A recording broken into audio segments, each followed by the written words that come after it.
Dalam Dhammapada syair ke-34, Sang Buddha memberikan perumpamaan yang sangat bagus terhadap pikiran. Pikiran diibaratkan seperti ikan yang dilempar ke daratan. Sebagaimana kita tahu, ikan alamnya adalah di air. Oleh karena itu, ketika ikan dilempar ke daratan, ikan diletakkan di daratan, ikan tersebut pasti akan menggelepar, tidak bisa diam. Ikan tersebut pasti akan melompat ke sana kemari untuk mencari habitatnya. Sifat pikiran juga demikian. Sifat pikiran kita terus mengembara, mencari apa yang dia suka, dan membenci apapun yang tidak dia suka. Itu adalah sifat pikiran. Sifat pikiran selalu terus berubah setiap waktunya. Sifat pikiran selalu tidak pernah tetap. Cepat sekali bosan dengan objeknya. Pernahkah kita melihat, pernahkah kita merasakan dalam kehidupan kita bahwa pikiran itu selalu bisa menggenggam suatu objek terus menerus tanpa henti? Tidak. Kita pasti tahu sendiri, pasti kita yakin sendiri bahwa objek pikiran itu selalu berubah setiap waktunya. Objek pikiran selalu tidak tetap. Nah, sebenarnya ketika kita mampu melihat pikiran dengan baik, ketika kita mampu melihat sifat alamiah pikiran semacam ini, kita akan terus berjuang dengan sungguh-sungguh. Tujuan agama Buddha bukan untuk menghentikan pikiran. Pikiran sifat alaminya selalu lari ke sana kemari.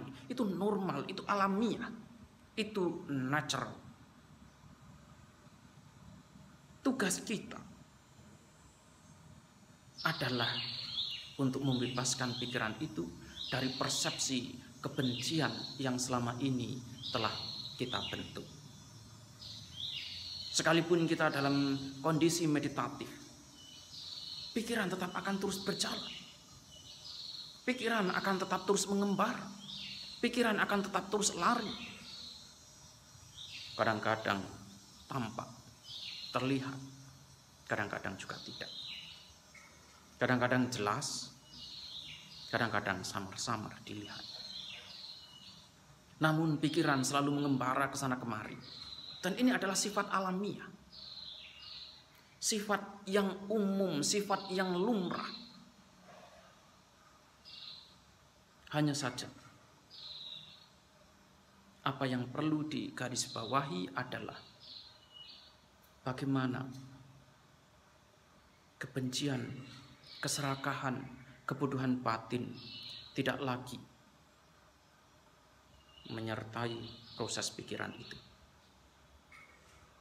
Oleh karena itu, dalam berbagai kesempatan, Sang Buddha menasihatkan untuk memperhatikan pikiran sebagai pikiran. Sang Buddha menasihatkan untuk mengamati, untuk menyadari, berpikir, sekedar berpikir. Ini menunjukkan bahwa Sang Buddha tidak mengajarkan kita untuk nyetop pikiran, tetapi untuk menyadari, untuk melihat, untuk mengamati. Ketika pikiran itu berproses, berpindah dari satu objek ke objek yang lainnya. Ketika kita mampu melihat bagaimana pikiran yang begitu cepat berubah ini, disitulah nanti akan timbul kesadaran bahwa pikiran pun mengalami sifat anicca, berubah. Dan pikiran tersebut tidak bisa kita kendalikan sesuai dengan kehendak kita. Inilah yang disebut sebagai anatta. Kita tidak mampu untuk mengendalikan, kita tidak mampu untuk mengatur bahwa pikiran kita harus selamanya seperti ini. Selamanya sesuai dengan kehendak dan kebutuhan kita. pikiran punya jalan alamiah, punya sifat yang sangat natural. Oleh karena itu, pikiran tetap akan berproses. Persis sama seperti badan jasmani kita yang akan terus berproses dari waktu ke waktu sesuai dengan kondisi-kondisi yang berlaku. Oleh karena itu, proses pikiran yang terus berubah juga dapat dijadikan sebagai objek meditasi. Dan itu telah diajarkan oleh Sang Buddha dalam berbagai kesempatan.